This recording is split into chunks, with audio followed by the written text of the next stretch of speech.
The vast diplomatic chamber aboard the alien vessel was imposing, its vaulted ceilings lined with intricate carvings that shimmered in iridescent light. The human ambassador, Elara Dane, stood at the center, feeling the weight of countless eyes on her. She adjusted the collar of her diplomatic uniform and took a deep breath. Ambassador Dane had been sent on a mission of peace, but things had not gone according to plan. The Cithran, a mysterious alien race with translucent skin and glowing eyes, were technologically superior to humanity in every way. They had kept to themselves for millennia, but border skirmishes had begun to erupt between their fleets and human exploratory vessels in a contested star system. Now, tensions were escalating dangerously close to war. Dane was Earth's best negotiator. She had brokered peace between hostile human factions on war-torn colonies and open trade agreements with dozens of species. But the Cithran, they were different. Their language was tonal, musical even. Every word they spoke was filled with layered meaning, subtle inflections that could alter the entire sentence. One wrong tone, one misplaced pitch, could turn a greeting into an insult. Worse yet, their body language was equally cryptic. A raised hand could be a sign of respect or a declaration of enmity. The Cithran emissary, Torvi, floated into the chamber, their feet never touching the ground. Their robes were adorned with swirling patterns, and they moved with a grace that seemed unnatural to human eyes. Elara had been briefed on Cithran culture, but the more she learned, the more she realized how easy it was to offend them without even knowing it. Every interaction so far had been delicate, and while they had not outright rejected peace talks, the Cithran seemed distant, cold. She couldn't shake the feeling that something was amiss. Ambassador Dane. Torvi's voice rang out, melodious yet piercing. We have reviewed your proposals. Elara smiled, keeping her face neutral. I hope they are satisfactory. Torvi's expression didn't change, but their eyes flared slightly. There is concern. Elara's heart sank. Concern. That was a word she had learned to fear. We find it difficult to accept your terms regarding the shared governance of Tau Ceti 5. Torvi continued. You wish to claim joint stewardship over a world that has belonged to the Cithran since before your kind had left their own planet. Elara had anticipated this. The Cithran had a deep connection to Tau Ceti 5, a lush, habitable planet at the edge of their territory. Humanity, desperate for resources, had laid claim to it as well, unaware of the Cithran presence. Now both sides were unwilling to back down. She chose her words carefully. The humans who settled there were unaware of your history with the planet. It was an unfortunate misunderstanding. We propose a joint initiative. Both of our peoples can coexist peacefully. We can learn from each other. Torvi tilted their head, a subtle shift that made Elara uneasy. Peace is an admirable goal, but you misunderstand us, Ambassador. Her stomach twisted. Something wasn't right. She had to push forward. Then please help me understand. Torvi's eyes darkened, the glow within them fading. The humans on Tau Ceti 5, they are disruptive. Their presence alters the balance of the natural order. Elara's mind raced. This was new information. The Cithran had never mentioned the environment in their discussions before. If the human settlers are harming the ecosystem, we can work together to restore it. Torvi's tone lowered, almost a whisper. You still do not see. Elara took a step forward, hoping to bridge the gap. Help me see, Torvi. The alien emissary's gaze bore into her. You believe the land belongs to those who live upon it. But the Cithran know that land, like life, is temporary. The settlers disrupt the spirits that dwell beneath the surface. They cannot be allowed to remain. Spirits? Elara blinked, confused. Had she missed something? The Cithran had spoken of their connection to the planet, but she had assumed it was a cultural or historical bond, not something spiritual. She realized the danger of her misunderstanding. If the Cithran believed that humans were harming something sacred, then no amount of negotiation over resources or governance would matter. This wasn't about politics or territory. This was about belief. I didn't realize, she said softly. The settlers had no intention of causing harm to what you hold sacred. Torvi's expression softened, but only slightly.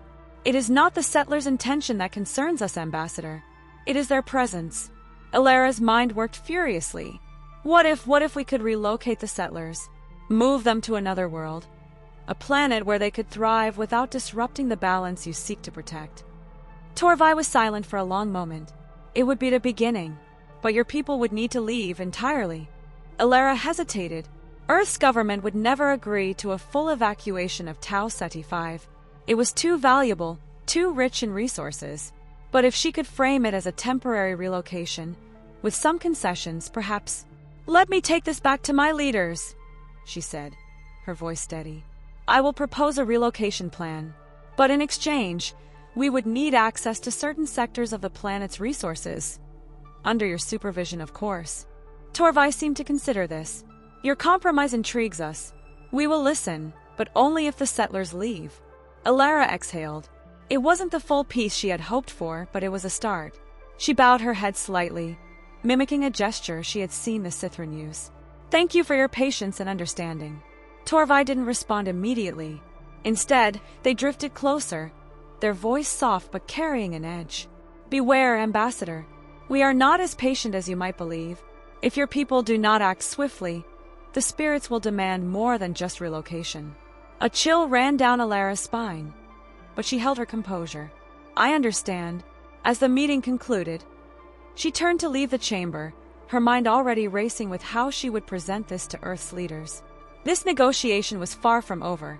There were still layers of misunderstanding, of cultural gaps that needed to be bridged.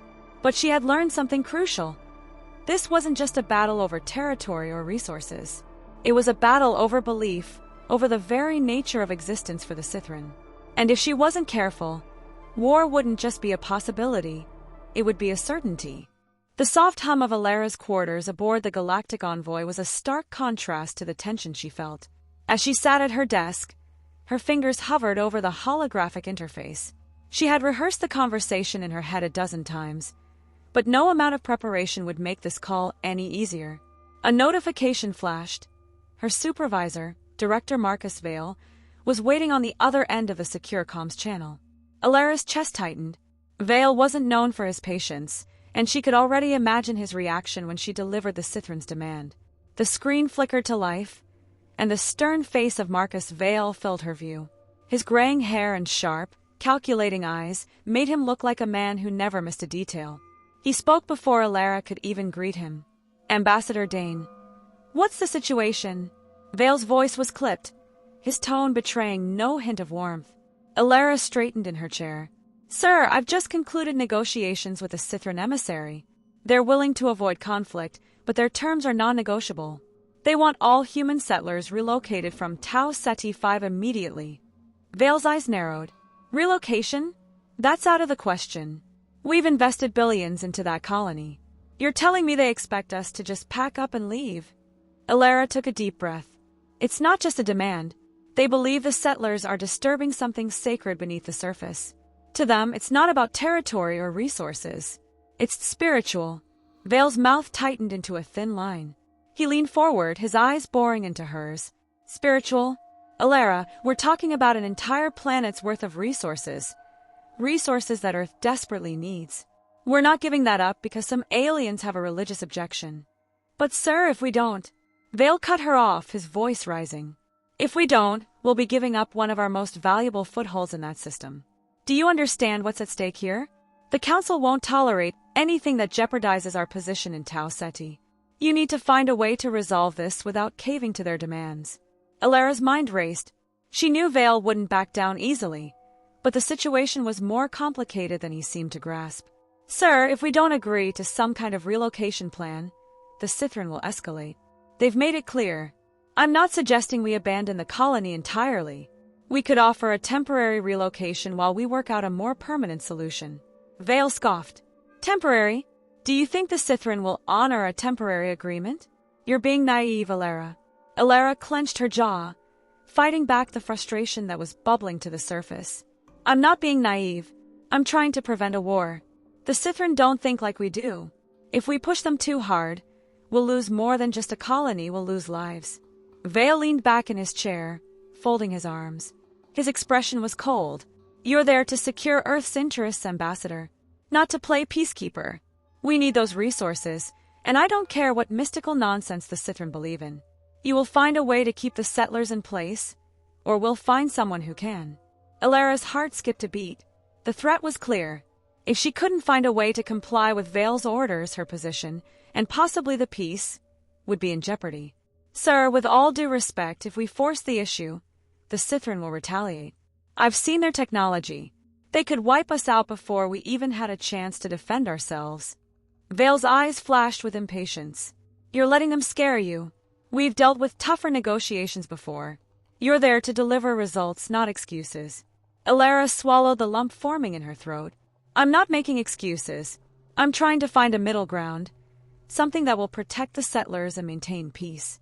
Vale leaned forward, his voice dropping to a deadly calm. Your middle ground is costing us time and resources we don't have. If you can't get this under control, I'll have no choice but to replace you with someone who can. Do I make myself clear? Elara felt a chill run down her spine. The weight of her position, of the impossible task set before her, pressed down harder than ever. She had known this mission would be difficult, but the reality of being caught between two opposing forces, her own government and an alien race she barely understood, was far worse than she had imagined. Yes, sir, she said quietly, her voice barely above a whisper. I understand. The screen went dark as Vale ended the transmission without another word. Elara sat back in her chair, staring at the empty comms display. Her mind was spinning. How was she supposed to navigate this? On one side, a powerful alien race with demands rooted in cultural and spiritual beliefs. On the other, a government that saw only the material value of the colony and couldn't, or wouldn't, understand the threat they were facing. Elara closed her eyes, her thoughts racing. Vale's pressure was unrelenting, and his motivations were clear. He didn't care about the cultural nuances of the Cithran, nor did he seem to grasp the danger of provoking them. All he saw were the resources Tau Ceti 5 offered, a rich prize that Earth couldn't afford to lose. But Elara knew better. She had seen the Cithran's power firsthand.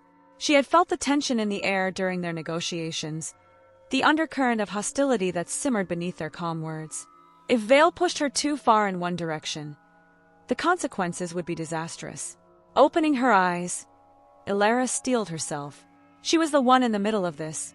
If peace was going to be maintained, it would be up to her to find a solution that neither side would be happy with, but that both could live with. She just hoped she had enough time to figure out what that solution was before everything came crashing down. The low hum of quiet conversation filled the lounge. It was not a bar, nor was it a lavish space for relaxation. The walls were clean, the furniture functional, and a soft ambient light gave the place a peaceful feel. It was where government officials and business workers would come to grab a drink or a bite, taking a momentary reprieve from their duties. For many, this was the only space where they could breathe for a moment. Elara sat in the far corner with a steaming cup of something warm. She stared into it for a moment, letting her mind wander as she reflected on her most recent conversation with Marcus Vale. Her superiors weren't interested in anything other than what the Cithran planet could offer Earth. Resources, nothing else mattered. She sighed and took a sip, feeling the warmth spread through her chest, but not the comfort that usually came with it. A slight shuffle of footsteps pulled her from her thoughts. Elara looked up to see Torvi, not in the stoic stance he often held during negotiations, but relaxed, almost casual. He moved with more ease, his tall form not as stiff as usual, and there was a glint of friendliness in his large, dark eyes. Elara, he greeted, his voice calm yet warm. Do you mind if I join you? Please, she said, offering a soft smile and gesturing to the seat across from her. Torvi sat down, adjusting his posture as if trying to find the most comfortable position. It's nice to see you outside of the negotiation room, he said, almost laughing. The tension there is, well, let's just say I'm not the only one who notices it. Elara nodded. It's been a bit overwhelming, to say the least. They fell into a more comfortable rhythm of conversation. Not as diplomats on opposing sides, but more like colleagues who shared the same burdens. They spoke about their respective homes, planets they had visited, and favorite spots they'd found in the galaxy. I've always loved the mountains of Elara, Elara mentioned, smiling as she recalled a peaceful moment there. There's something so freeing about the openness, the air there. Elara, Torvi mused. I've heard of it. Haven't had the pleasure of visiting, though. He leaned back, rubbing his chin. For me, it's the oceanic vistas of Borland. The waves, they're endless. It's humbling. They exchanged more stories of their travels, sharing small, personal memories that eased the formal barriers between them. Torvi's eyes shifted slightly, growing more serious as he leaned forward, elbows resting on the table. "Have you spoken with your superiors?" Elara felt her shoulders tense at the question. She took a deep breath, hesitating. She knew she shouldn't disclose too much. Her orders were clear. But sitting here with Torvai, she felt something different. A trust. She leaned in, her voice lowering slightly. "Off the record," she started, her eyes searching his for understanding. "They don't care about relocation or the potential harm this could cause your people. All they want are the resources." Torvai's expression darkened, though not in surprise. "And how does that sit with you?" "It doesn't," she admitted, "but my hands are tied." They looked at each other. There was a long pause before he spoke again. "Things will get worse if it continues like this," he said, his voice carrying the weight of experience. "You know it, and so do I." They exchanged a knowing look, one that spoke of the many challenges still ahead. But this time, there was an unspoken alliance forming between them. They weren't just representatives of their governments anymore, they were people. Two individuals navigating a storm that neither could stop on their own. "What exactly do your people need?" Torvai asked after a moment, his tone neutral but carrying an undercurrent of curiosity. Elara glanced around, making sure no one was listening, then replied softly, "Certain metals. Minerals. Precious ones. Earth's resources are depleting." Torvai was silent for a moment, considering her words carefully. His expression shifted, becoming more focused. Slowly, he leaned in closer, his voice dropping to almost a whisper. "I have an idea." Elara raised an eyebrow, intrigued by the shift in his tone. "What kind of idea?" A small, knowing smile crept onto Torvai's face, but he didn't answer directly. "Let's just say, it might solve more than one of our problems." She couldn't help but feel a mix of curiosity and anticipation. There was something in the way he spoke, something that hinted at a solution, a way forward that neither side had seen before. But whatever Torvai had in mind, he wasn't ready to reveal it just yet. They both sat back, the weight of the conversation hanging between them. For the first time in days, Elara felt a glimmer of hope. Not because the situation had gotten any less complicated, but because now she wasn't alone in navigating it. Torvai wasn't just an adversary anymore. He was an ally, maybe even a friend. The mystery of his plan lingered in the air, unspoken but understood. Whatever came next, they were in this together. The landing bay was a hive of activity. Mechanics and engineers buzzed around, preparing for the latest shuttle arrival from Earth. Large crates of supplies were being loaded and unloaded, while the sound of machinery echoed off the metallic walls. The shuttle was sleek, its silver hull gleaming under the harsh lights of the bay as it descended toward the platform. The landing gears hissed as they touched down, the ramp extending with a smooth mechanical hum. Elara Dane stood at the edge of the landing area, her heart pounding. She adjusted her uniform for the third time, though it was already perfectly in place. Her palms were damp, a sure sign of her nerves. She wasn't just waiting for any arrival, this was a pivotal moment.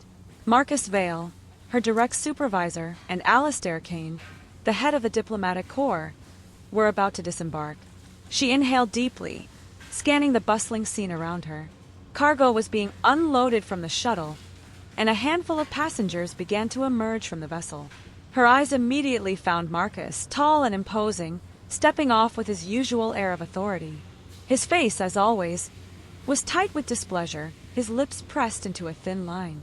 His dark hair, now streaked with gray, was slicked back, adding to the sternness of his appearance.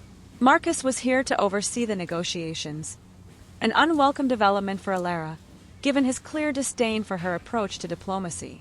She had hoped to resolve matters with the Cithran through understanding and dialogue, but Marcus seemed more focused on resources and power. Behind him, the imposing figure of Alistair Kane stepped onto the platform. Though older, in his mid-50s, Kane exuded a quiet authority that demanded respect. His silver-streaked hair and slightly weathered face spoke of years of experience. Unlike Marcus, Kane wasn't quick to judge or dismiss. He had the patience to see beyond surface-level concerns. But he was also unreadable, a man who kept his thoughts closely guarded. Elara straightened her posture as they approached, trying to project confidence despite her nerves. "Ambassador Dane," Marcus greeted, his voice cold as he barely glanced at her. "Marcus!" She nodded, then turned to Kane. "Ambassador Kane, welcome." Kane gave a slight nod, his expression as stoic as ever. He didn't speak immediately, allowing Marcus to take the lead. "You've had some interesting approaches to handling the Cithran negotiations," Marcus began, his tone laced with criticism. "It's no wonder things have stalled." Elara swallowed the sting of his words. "The situation is delicate. The Cithran are a proud people and their beliefs." Marcus cut her off with a wave of his hand. "I'm not interested in their beliefs. We're not here to indulge their fantasies.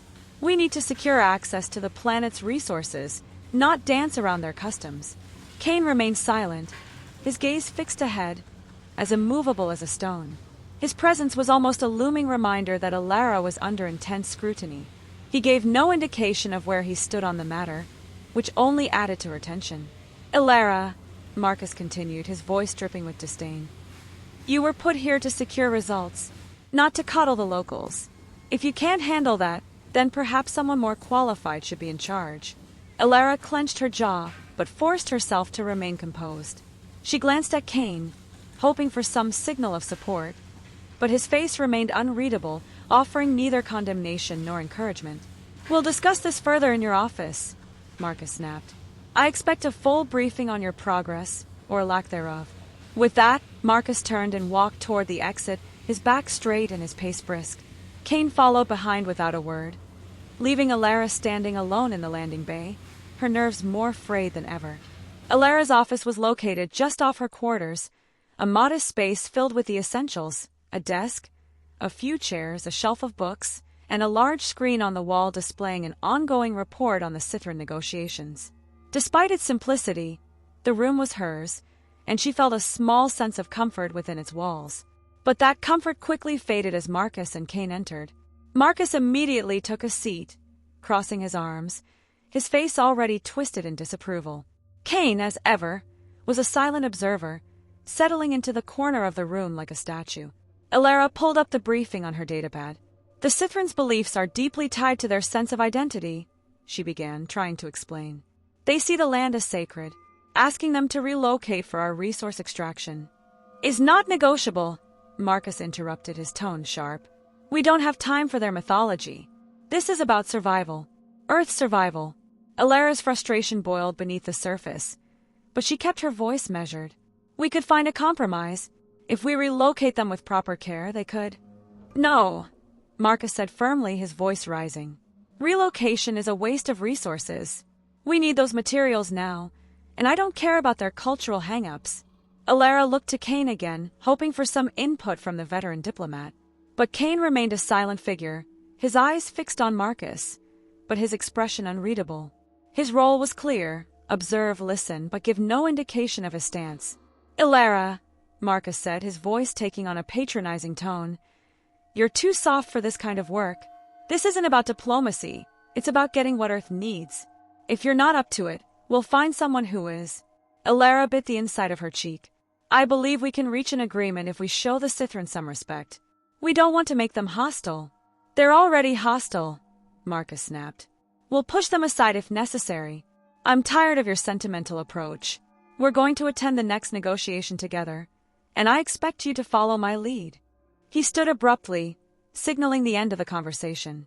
Kane slowly rose, still the unreadable presence he had been since their arrival. As Marcus stormed out, Elara's heart sank. She was stuck between the ambitions of Earth and the well-being of the Cithran. And with Marcus breathing down her neck, the path forward was becoming more difficult by the moment. Kane, however, lingered for just a moment. He glanced at Elara, his gaze steady before following Marcus out. He hadn't said a word the entire time, but his silence was as loud as thunder. Elara watched him go, her mind racing. She was alone in this fight, at least for now. The grand diplomatic hall echoed with the quiet hum of anticipation. The air was heavy with tension as both parties took their places. The high ceilings and intricate carvings of the hall reflected the importance of this gathering. Elara Dane stood in the center, feeling the weight of both her responsibilities in the moment. To her left, Marcus Vale, with his usual imperious demeanor, stood watching the proceedings with barely veiled impatience. On her right, Alistair Kane, the head of the diplomatic corps, stood as still as a statue, his face betraying none of his thoughts. Across from them, the Cithran delegation was seated, led by the counselor, a tall and imposing figure whose gaze was fixed on Elara. Torvai, her Cithran counterpart, sat beside him, though today, Torvai seemed more like an observer than a participant. Elara knew the gravity of this moment. With every word and gesture, she could either build a bridge or incite further tensions. She took a deep breath and then, with deliberate grace, mimicked the traditional gesture she had learned from Torvai, a slight tilt of the head and a gentle wave of her hand, palm outward. The gesture was one of respect, a nonverbal acknowledgement that they were equals, not enemies. The counselor made an acknowledgement gesture in response, his pale fingers tracing a subtle arc in the air. It was a sign that Elara's gesture had been accepted. "Honored counselor," Elara began, her voice steady, "I am joined today by my superior, Ambassador Vale, and the head of the diplomatic corps, Ambassador Kane. They are here as a sign of the importance my government places on this negotiation." Before she could continue, Marcus Vale took a step forward, his voice sharp. "And we expect results, not delays." The Cithran did not acknowledge Vale. Their attention still focused solely on Elara, as if Vale's interruption was no more than a passing breeze. Kane remained silent as ever, observing the interaction without a flicker of reaction. Elara pressed on, trying to ignore the growing tension. "As I have discussed before, we seek a resolution that is both respectful and beneficial for both our peoples. The possibility of relocating has—" Vale interrupted again, his impatience palpable. "Relocating is off the table. This time, Kane raised a hand, stopping Vale mid-sentence. His gesture was calm but firm, commanding silence without a word. Vale, momentarily stunned, stepped back, though the look on his face was one of barely contained fury. Kane then made a slight nod to Elara, followed by a small movement of his hand, indicating that he wished to address the council. Elara, her heart pounding, turned to the Cithran. "Ambassador Kane wishes to speak, if it pleases the counselor." The counselor's large eye fixed on Kane. After a pause, the counselor nodded, his expression almost unreadable, though one of his eyes widened. A subtle gesture of curiosity, much like a human raising an eyebrow. Kane stepped forward, his tall, broad-shouldered frame commanding attention. Unlike Vale, who often bulldozed through diplomacy, Kane's presence was calm, almost soothing. He began with the same respectful gesture that Elara had used earlier, causing the counselor's widened eye to linger on him. "Honored counselor, I wish to extend an apology," Kane began, his voice low and measured.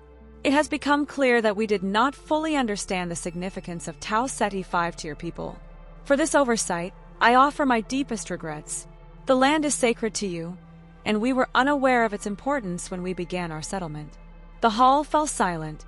Even Vale, who had been fidgeting with annoyance, seemed to be caught off guard by Kane's words. "We have chosen this planet for its proximity and resources," Kane continued. "But we recognize that in doing so, we have disturbed something far more valuable than minerals. As such, we are prepared to withdraw immediately and offer our assistance in restoring the land to its former state, to atone for our intrusion." There was a ripple of movement among the Cithran delegation, a murmur of surprise.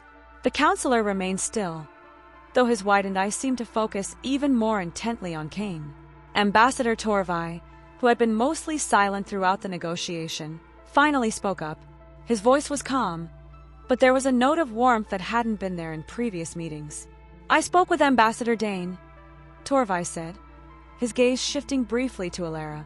"She has informed us of the specific resources that drew you to Tau Ceti 5.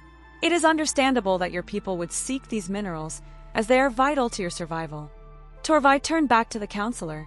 "Our people's knowledge and technology surpass that of the humans. We have already conducted an analysis, and there is a system 2.5 light years from here that contains similar resources, planets and moons rich in the same minerals they seek. It is a system of 26 planets, though our people only mined 4. The concealer's gaze shifted between Torvai and Kane. Torvai continued, "I propose that, in exchange for their people leaving Tau Ceti 5 and assisting in its restoration, we provide the humans with information on these planets. Furthermore, our mining techniques are far more efficient than theirs. We could help them extract the resources faster, offsetting the time and cost of relocating." The room fell silent once again. Elara could feel the weight of the moment pressing down on her. She turned to Kane, who met her gaze with a calm nod. The counselor spoke, drawing both of their attention back to him. "Would this be agreeable to your government?" The counselor asked Cain, his voice as smooth and deep as before, but now with a hint of consideration. Cain crooked the smallest of smiles. "With all due respect, honored counselor," he replied, "my job will be to make them agree." The Cithran council exchanged glances, their stillness betraying nothing of their inner thoughts. After what felt like an eternity, the counselor nodded. "We find this acceptable." A surge of relief washed over Elara, but the moment wasn't over yet. Cain still addressing the counselor. "As a sign of good faith, we would like to assign a senior ambassador to maintain ongoing talks and ensure the success of this agreement. Ambassador Dane is unfortunately only a junior ambassador." Elara's heart sank for a moment, thinking she would be replaced. Marcus Vale's face brightened with a smug expression. However, Cain's next words wiped the smirk from Vale's face. "I will just have to promote her to senior ambassador and keep her here, if that is agreeable to the Cithran." The counselor nodded without hesitation. "We would be honored to continue working with Ambassador Dane." Elara felt the air leave her lungs in a rush. She had done it. The agreement between the humans and the Cithran was secured, and she had been promoted to senior ambassador. As the Cithran delegation stood to leave, the counselor gave Elara a long, acknowledging look. "May you continue to bring honor to your people, Ambassador Dane." Elara bowed her head slightly in response, overwhelmed by the gravity of the moment. Teamwork, patience, and the ability to listen had won the day, and the future of the negotiations was now in her hands. End of The Edge of Understanding. Thanks for watching Bit Tales. If you enjoyed this story, don't forget to hit the like button and subscribe for more. Ring the bell to get notified whenever we post new tales. Your support helps us keep the stories coming.